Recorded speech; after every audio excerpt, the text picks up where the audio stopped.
Alrighty then, are you guys having fun? Oh, come on, really? It's not that dry, I hope. Lots of good deals going on out there? Yes, yes. Okay, let's take a minute to show our appreciation for Reynolds and his team, Fern and her team, for another killer prime time.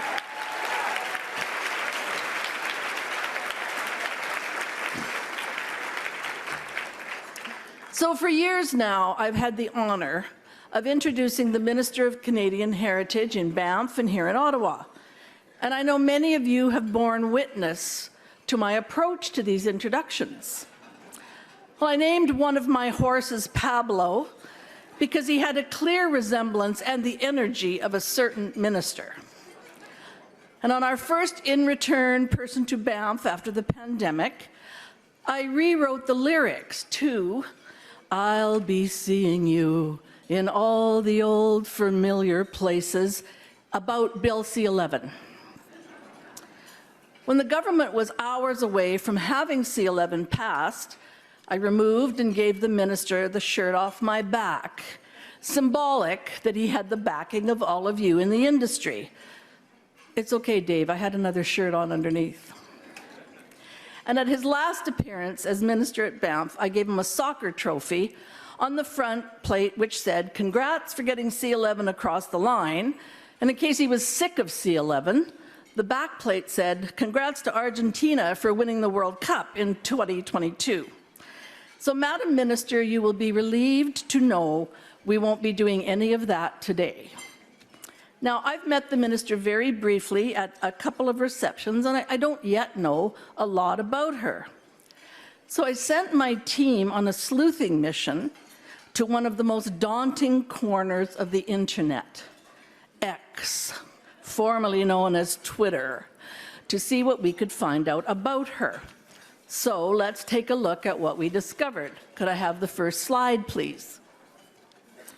Well, look at her here. The caption Twitter says nothing but respect for Pascale St-Onge wearing a jean jacket and defending Canadian culture.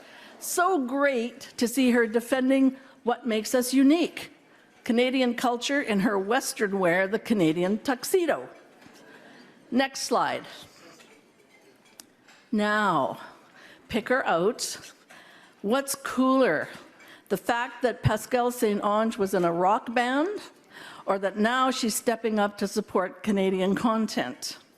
So, Minister, since you played bass in an all-woman rock band, Mad June, maybe we'll hear some, oh, people know Mad June, let's give it a round of applause.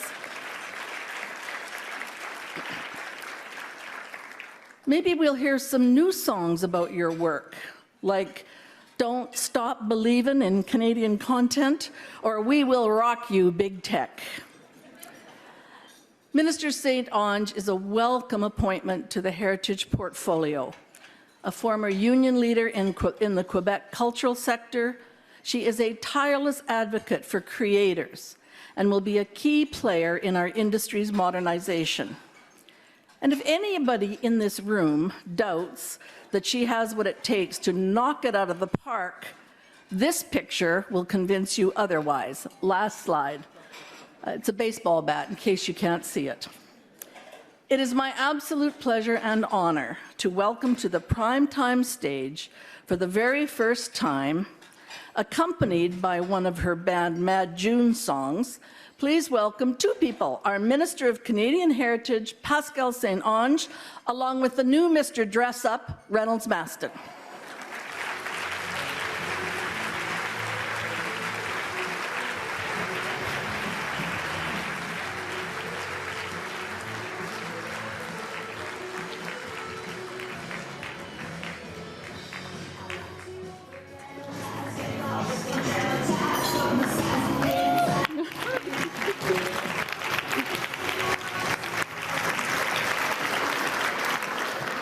Welcome. Memories. Yes, I'm sure. Memories. There's another song you could all sing.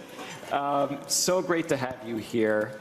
And we have to start with a giant thank you, a merci gigantesque, on behalf of everyone in this room and across the industry for yesterday's announcement on telefilm. Thank you so much.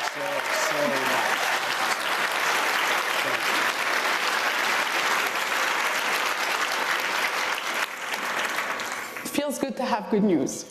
Yes, absolutely. And we know you were key in securing that funding, and we are so grateful to you and grateful to this government for its ongoing partnership with our industry over these many years. So you get this new role, and it must have felt like a marathon from day one. Even though you were totally equipped for it, because lucky for us, you already came from the sector. So in a sense, you spoke the language already, which I'm sure must have been helpful in the early going, not coming to this all brand new. I think it made the briefings for the department a little bit easier. And, you know, I was lucky enough to work in the media sector and to be part of a union that represents people from the media sector and also the cultural sector. And like you heard, I used to be a musician, so I kind of know what it's like to be a content creator here in Canada. So. And one of the things that you had to help shape was the creation of the policy direction to the CRTC right after you came into this portfolio. And then from there, you had this totally not stressful teensy-weensy little negotiation with the tech superpowers of this planet around C18 and ensuring that news is properly compensated by those players. And I can tell you, the people in our industry were cheering you on every step of the way for standing up for Canada and for Canadian media in that fight. So. And then you also actually have a vast portfolio. People often don't realize just how wide the Heritage Minister's portfolio is, from music, as we heard, to museums and everything in between. I mean, it must make, though, for like a truly endlessly stimulating day job. Oh, yeah, absolutely. There's no day resembles the other. It's always different. There's always surprises sometimes. Good and bad, but yeah, no, it's super challenging. And of course, you all know we're at a crucial period of our history when it comes to Canadian creators and Canadian content, with all the transformation that we're trying to implement with C11. And I have to say that Pablo did a great job passing that bill, and passing C18. Yes. And his team as well. Some of them are still working with me, so we're continuing the great work that he started, but it was a challenge. So yeah, it's a great job, and I get to spend time with all of you. And thank you so much for welcoming me yesterday evening at the reception. I got to speak to a lot of you, and it was very appreciated, so thank you. Well, let's talk a little bit about C11, and actually almost like post-C11 implementation. So as everyone knows, it's now in front of the CRTC, and it's doing, we like to call them the mega hearings that will go on over the next couple of years for the purposes of implementing the bill. But if we were to look a little further out, when most of the I's have been dotted and T's have been crossed, and we now have a new system, at a high level, what do you see for the sector post-implementation of Bill C11?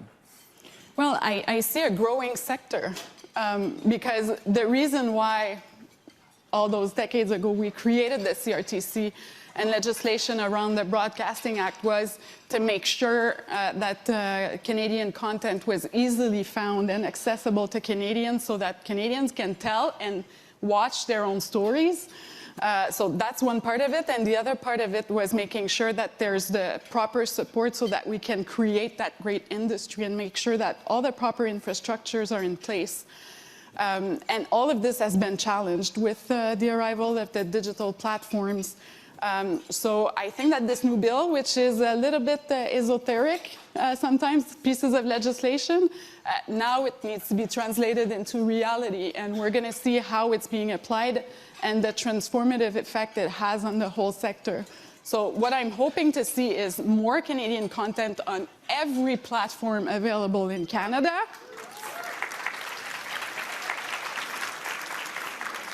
I am hoping to see the Canadian diversity reflected in this content and on those platforms.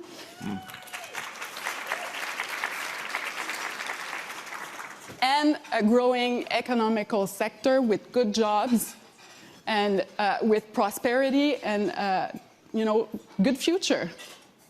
Thank you. That's a vision we can all get behind and share. There's no question about that. And those are our hopes for Bill C-11. One of the great strengths of the bill is how it makes Indigenous creators, Indigenous content, Indigenous voices one of the central pillars of our broadcasting system going forward. And that brings me to the Indigenous Screen Office. And as you know, we've been working with you as an industry to secure early funding announcement for the ISO to ensure that they can continue to do the extraordinary work that they're doing. And from an industry perception, the ISO is the CMF. The ISO is telefilm. It is that core, that central to our ecosystem. And I know you've been working very hard on this, and I'm just wondering if there's any update you can share in terms of where that piece is sitting right now. So we're just between us, right? Our lips are sealed. Sealed. The doors are shut. Because I really can't make an official announcement. But, you know. But you know. But you know. Well, it's going to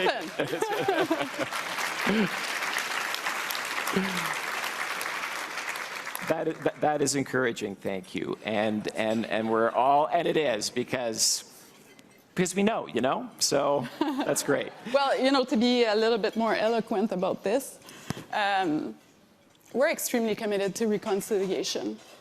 And it's not an easy road, but it's a commitment that we're making to future generations.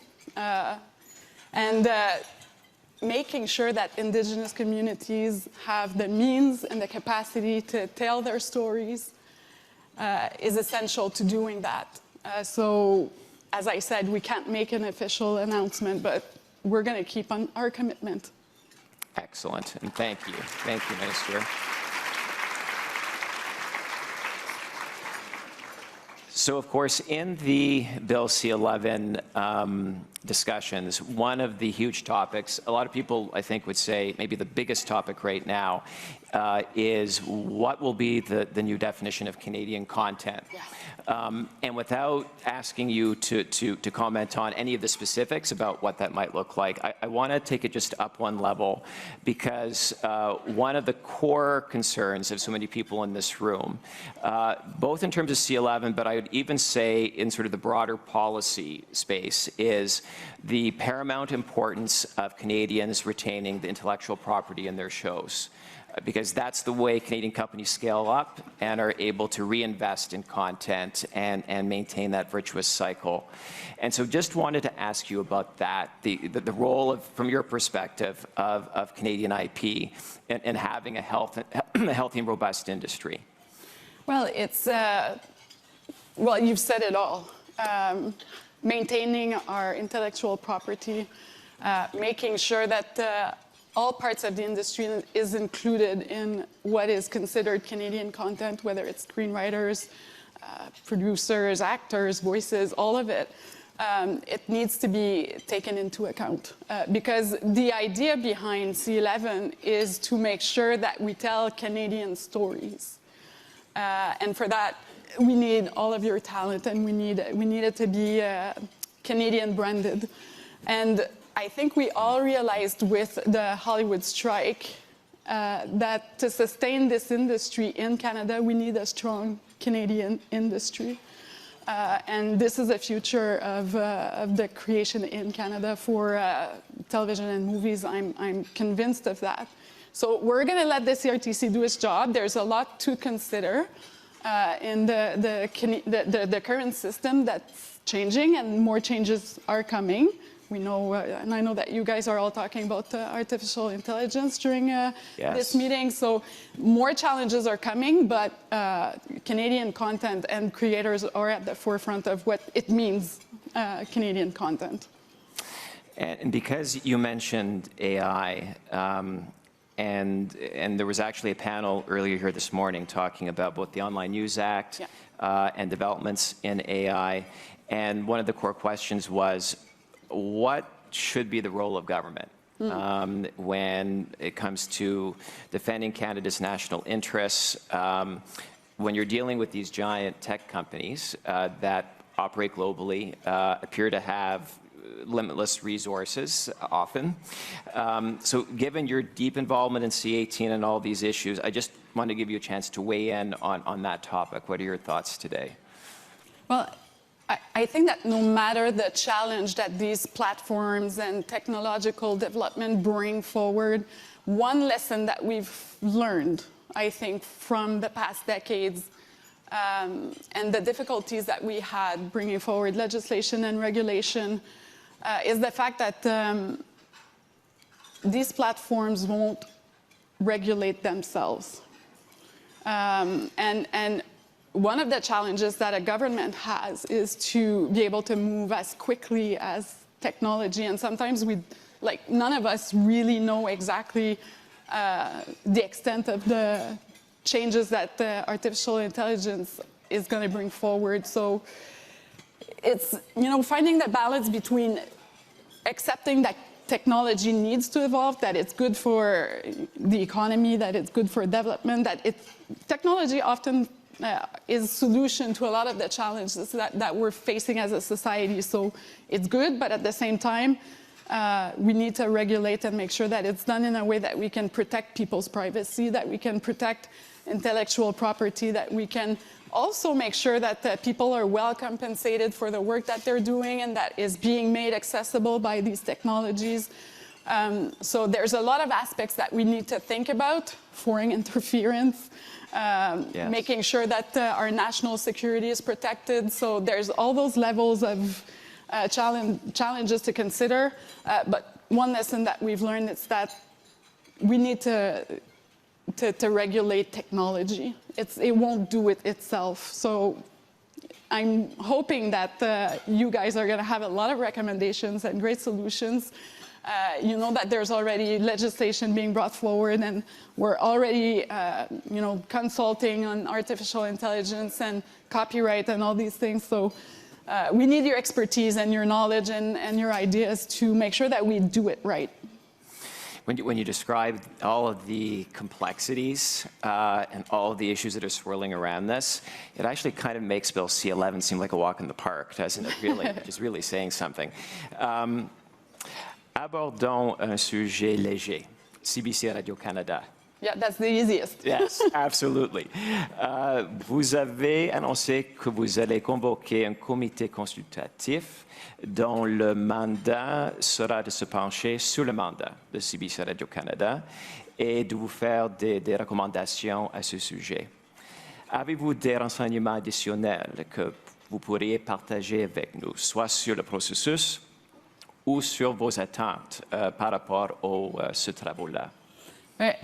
Premièrement, on part de la prémisse que ça prend un diffuseur public fort au Canada, en français, en anglais, dans les 8 langues autochtones. Et on est convaincu que la population canadienne mérite d'avoir un diffuseur public qui est fort, qui est bien soutenu, puis qui est adapté à la réalité d'aujourd'hui. Donc, on part avec cette prémisse-là, pas avec celle que on doit enlever le financement de CBC ou de Radio-Canada. Donc, ça prend un diffuseur public qui est fort. Puis d'ailleurs, 75 % de la population canadienne, malgré tout ce qu'on peut entendre, mais plus de 75 % de la population canadienne veut CBC Radio-Canada.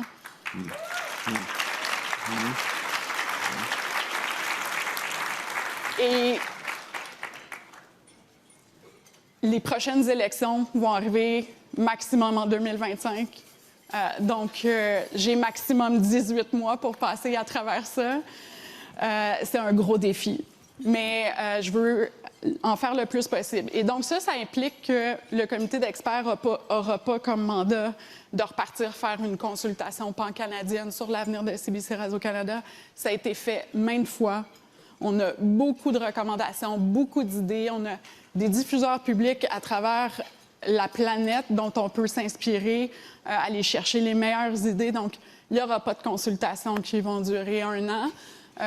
Donc, le comité d'experts, son mandat, c'est de s'asseoir avec moi, de regarder qu'est-ce qu'il y a sur la table, de regarder c'est quoi les possibilités, puis qu'on vous arrive avec des choix qui sont clairs et qui sont porteurs d'avenir, de stabilité et de fierté pour notre diffuseur public. And just to attack this question from a slightly different angle, Yeah. There has been a suggestion put out there, I won't cite the source, that one could preserve Radio-Canada but shut down English CBC. Wanted to get your thoughts on that. And also, this committee, so just to be clear, the committee is really going to be sort of rolling up its sleeves, sort of doing the hard work of the analysis of what CBC Radio-Canada could look like in the future. And they're going to have to do it in a very, like they're having to do it in a pretty compressed period of time. And with Is that me. fair? And with you. Yeah. And with you. So, about defunding CBC, what a bad idea. It's...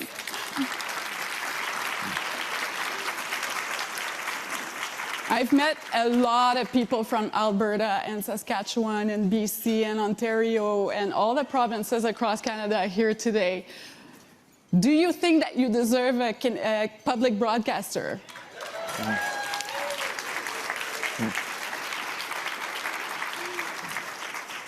And why should you pay for a public broadcaster that would only serve French communities and only in Quebec? So I think I've answered the question about what a bad idea this is. Yes. Okay, so that's like the high-level answer, but the real answer is that 75% of Canadians want a strong public broadcaster. So that means that there's strong support for CBC Radio-Canada. Yes, there are some issues. They've been discussed in the media and the parliamentary committee in the past few months. So there needs to be a few changes and tweaks, and we need to think about our public broadcaster for the long term. And we need to make sure that we protect its independence, that its finance is stabilized, predictable, reliable, and that we help our public broadcaster face the media crisis that all media is going through. And we need to make sure that it has a strong relationship with Canadians and that it's a trusted media and an accountable media as well, and a transparent with the highest standard of governance. So these are all questions that we're going to be thinking about. And as I said in French, we know that there's going to be an election at the latest in 2025, autumn 2025. So no, I don't have a lot of time. Yes, it's a big challenge. So no, we're not going to start a big, broad consultation around the future of CBC Radio-Canada. It's been done many times. We have a lot of expert panels that thought about this, that gave great recommendations. We have other public broadcasters around the planet that we can get inspired by, see what the best practices and the best ideas. And this is what I'm going to be talking about with the expert committee. It's really a committee that will advise me on a concrete proposition to bring forward to the community about the future of CBC Radio-Canada. So, yes.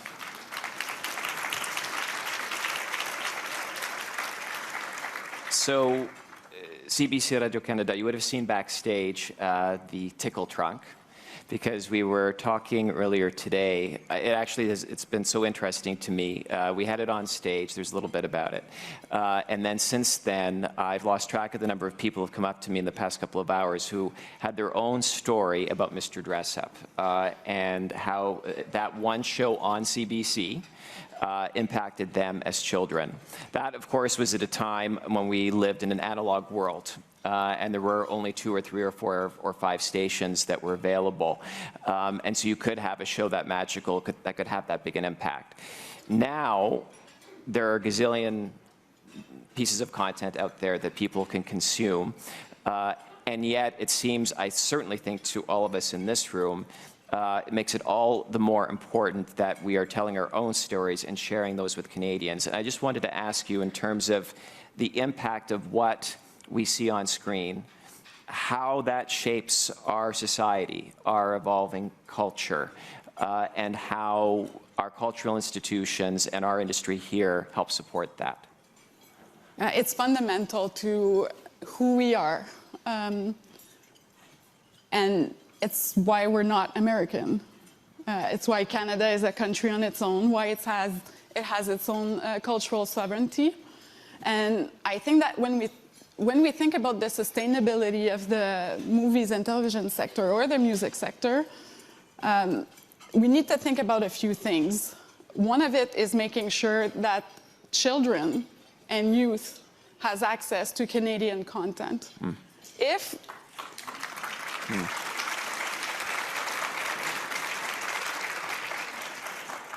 children and youth has access to Canadian content and is interested in that content at the youngest age, they will stay loyal to our cultural community. So it's really important that we invest in that future generation and that we're there for them. So that's one thing. The other thing, in my opinion, is that Canada has changed a lot in the past decades. We're now more than 40 million people. And Canada is going to continue to change.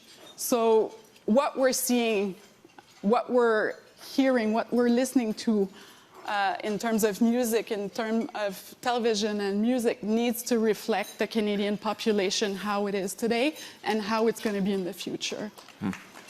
So, absolutely. And this is what makes us Canadian. It's you guys that define who and what Canada is.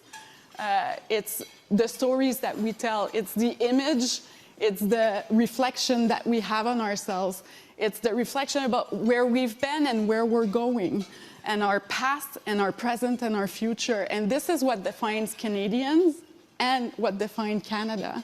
So this is why it's so important for us as a political party to be there and to sustain the industry. Because if we want to have social cohesion, if we want to have a good social climate, if we want to be able to coexist with all our differences and our diversity, we need to have common stories. And we need to share those cultural spaces and television and screen and music. This is something that links us together in our diversity and our specificity. So there's so much to do, and I'm so excited about the future that's ahead of us. So I want to pick up on that. I want to pick up on how Canadian society has evolved and how our industry has been evolving, and the key role that the government has played, first with C11, with very clear direction of ensuring that our system does fully reflect the diversity of Canadian society, and also with targeted funding that you have delivered and directed to the CMF Telefilm and to a number of other organizations that are operating in the sector. And just to be really candid about it, I mean, one of the things that we've been hearing, because we've seen a drop in commissioning in demand right now, there's some turbulence out there, that there is worry that's being expressed by members of equity-deserving groups from Indigenous creators that their stories may be the ones that are first on the chopping block when times get tough. And how do we make sure that that doesn't happen this time? Do you have any thoughts about that? We can't go back. So that's for sure. We can't go back. We've made progress, and I know that there's challenges, there's turmoil, and there's uncertainty. But we introduced policies to make sure that there was proper support and that there was changes in the system, and that's the hardest thing. Changing the systems to make sure that there's room for everyone. And this is why it's so important, in my opinion, to have a government that is committed to continuing the work, and that means making sure that the money is there. It means that the policies, good policies and inclusive policies need to be there, and it means being thoughtful about what we're doing to make sure that no one is left behind. So things are not going to be always perfect, but we have made some progress. There's still a lot of work to do. And we need to keep on moving forward. It's the only way. You mentioned the election. Yeah. 2025, not that far away. Between now and then, what are your key priorities as minister to get you to the next campaign? Well, I'm going to be blunt. I've worked all my life, anyways, my professional life, defending French language, defending diversity, defending the role of journalism, of media in our society, defending the role of culture and its workers, its artists, its creators. So I'm going to use the time that I'm Heritage Minister to achieve as much as I can, to make sure that this sector is in a better shape than it was a few years ago, before we were able to pass that legislation and before we were able to adapt the funds and increase the funding. There's a, like CBC Radio-Canada, quite frankly, is a big piece, but it's fundamental to the sustainability of the whole ecosystem. The whole TV and movie sector, the music sector, CBC Radio-Canada is a key partner. And if we can do that in the next 18 months, I think that we're giving a chance to the industry for the future. The rest is going to be about telling people the truth, about who we are and what we stand for. So there's going to be policy, and there's going to be communicating more and more with people to explain what we stand for and what we want for our children, for the future, and the vision that we have for Canada, because there is going to be a big choice at the next election. It's two opposing visions of what Canada is and what it can be.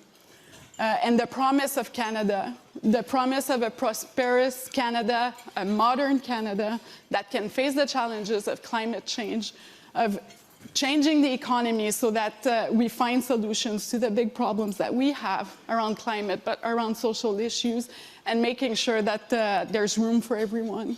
And this is what I'm going to fight for the next 18 months.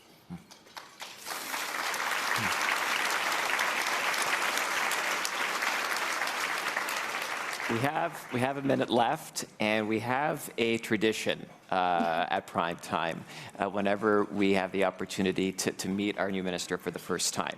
And that is to ask you, what are some of your current or all-time favorite Canadian TV shows and movies? So I'm going to go with my all-time favorite, because these days I don't watch a lot of television. But I'm a huge fan of Orphan Black. Yeah. I thought it was an amazing television show with extremely incredible actors' performance and storytelling, and it was so impressive and so good. So I watched it all. Schitt's Creek. Yeah. Again, a classic, Canadian classic, but I think we're all proud of that television production. And I also watch a lot of French television and movies. And recently I was on a plane, so I watched Saint Comme Sylvain, who's going to represent us at the Caesars. Awesome film. Yeah. Awesome film. Yeah. It's really, really great. And I love Sans Rendez-vous. That's another Radio-Canada show. So yeah, I wish I could watch more of the television series and the movies that we're producing here in Canada, but these days my schedule is a bit hectic. Just a little. Just a little. We understand. Look, C11 policy direction, C18 negotiations, CBC Radio-Canada telefilm announcement yesterday. I'll tell you what this tells us, okay? That you are a champion of Canadian creators, and a Canadian storytelling, and that makes you our champion, Minister St-Onge. Thank you so much for coming. And we look forward to having you here next year. Thank you so much. Thank you. Thank you. Thank you. Thank you so much.